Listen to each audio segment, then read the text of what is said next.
یا صاحب الزمان یا وارث قرآن۔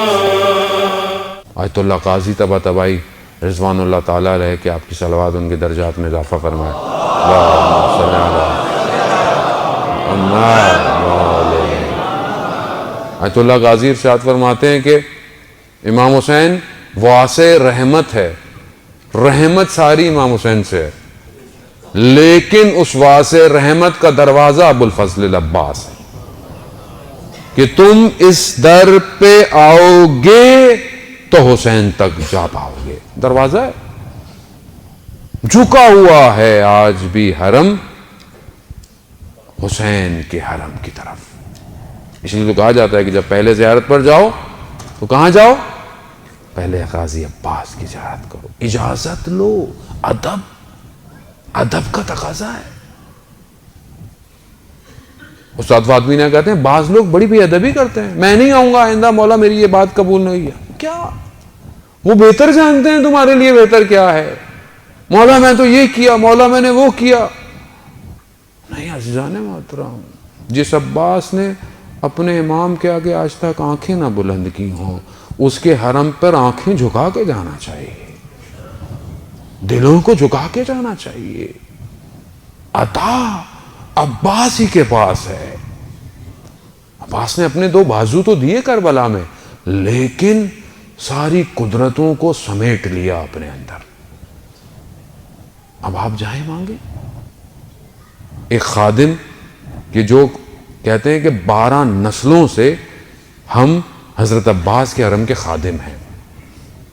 عباس آل شیخ کشوان کہتے ہیں جوتے رکھنے والے، جو جوتے رکھتے تھے نا، 400 سال سے زیادہ ان کے خاندان نے حضرت عباس کی حرم کی خدمت کی، چابی ہمیشہ سرداب کی ان کے پاس رہتی تھی۔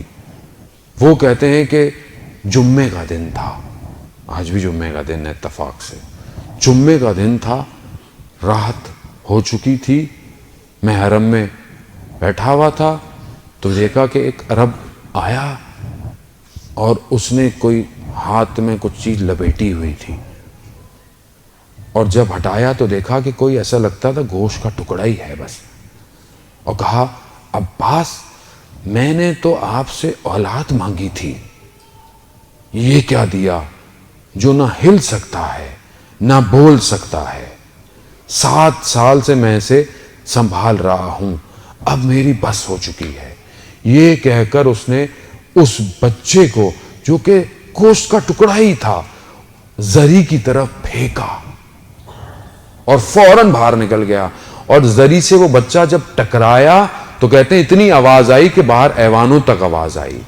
دوڑتا وہ شخص کہتا ہے کہ میں گیا کہ کہیں بچے کو لگ نہ گئی ہو، میں نے کہا تھا عجیب شخص ہے، اس طرح اولاد کو اپنی پھینک کر چلا گیا۔ میں نے بچے کو اٹھایا، اپنے آغوش میں اٹھایا، اپنی آبا کبا کے اندر اس کو لیا، اس کو بٹھایا۔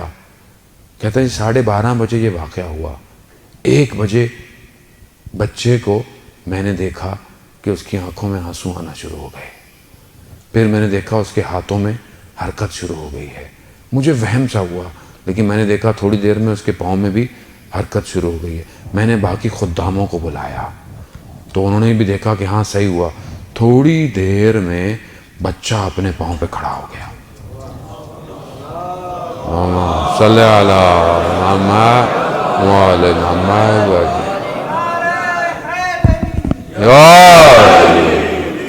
بچہ اپنے پاؤں پر کھڑا ہو گیا۔ جب میں نے ماجرا دیکھا، یہ سب کچھ دیکھا، تو وہاں پر منادی کر دی حرم کے اندر، بچے کو منبر پہ بٹھایا کہ لوگ آؤ دیکھو عباس کا معجزہ دیکھو۔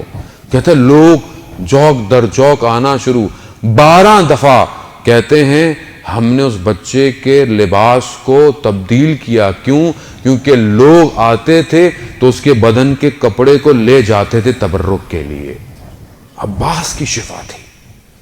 کہتے ہیں پھر ہم نے اس کو ایک سواری میں بٹھا کر کربلا کے شہر میں منادی کی، کہا کہ یہ عباس نے اسے شفا دی ہے۔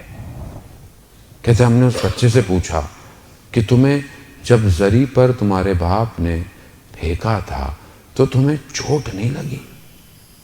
کہتا ہے جیسے ہی میرے باپ نے مجھے زری کی طرف پھینکا تھا تو زری سے 2 ہاتھ نکلے، انہوں نے مجھے آغوش میں لیا اور میرے پاؤں سے میرے ہاتھ اور پھر میرے سر تک پھیر کر چلے گئے۔ عزیزان محترم، یہ عباس کے سر کاش میرے سر پہ بھی آج ہو جائے، یہ ہاتھ کہ جو اسلام کی خاطر قربان کیے، یہ ہاتھ میرے سینوں کے اندر بھی نور کو بخشیں، یہی ہاتھ اٹھیں خدا کی بارگاہ میں میرے لیے دعا کریں۔ عزیزان محترم، حضرت عباس نے اپنے بازوؤں کو اسلام کی خاطر دیا، امام کی خاطر۔ میں آج 24 گھنٹے میں اپنے اس ہاتھ سے اسلام کے لیے کیا کر رہا ہوں، کیا کر رہا ہوں؟ حضرت عباس کے بازوؤں پر میں اتنا گریہ کرتا ہوں، میں نے اپنے ان بازوؤں کو وقت کے امام کے لیے کتنا صرف کیا ہوا ہے، کتنا حلال لے رہا ہوں، کتنا دے رہا ہوں، کتنا کسی کے یتیم کے سر پہ ہاتھ پھیرتا ہوں کہ نہیں پھیرتا، اپنے بچے کے سر پہ ہاتھ پھیر رہا ہوں۔ عزیزان، اپنے بچے کے سر پہ ہی ہاتھ پھیر لوں۔ روایات میں 12 دفعہ اپنے بچے کا بوسہ لیا کرو تاکہ اس کے اندر فیصلے کی صلاحیتیں بلند ہوں، اس کو اطمینان اور سکون ملے۔ ایک درس بس، پوری مجلس یاد کرنے کی ضرورت نہیں ہے عزیزان موت، ایک درس کہ حضرت عباس نے بازو اسلام کے لیے دیے، میں آج سے یہاں اٹھنے کے بعد اپنے ان ہاتھوں کو کتنا اسلام کے لیے دے رہا ہوں، بس ایک ہی درس، کچھ نہیں، کوئی تقاضا ان کا ہے بھی نہیں، اور ہم دیں بھی کیا، ہم تو ویسے ہی اتنے ضعیف ہیں۔ یہ تو ان کی نگاہ کرم ہے کہ جنہوں نے ہم جیسے خاک نشینوں کو ہواؤں میں بلند کیا ہوا ہے، ورنہ ہماری کیا اوقات ہے۔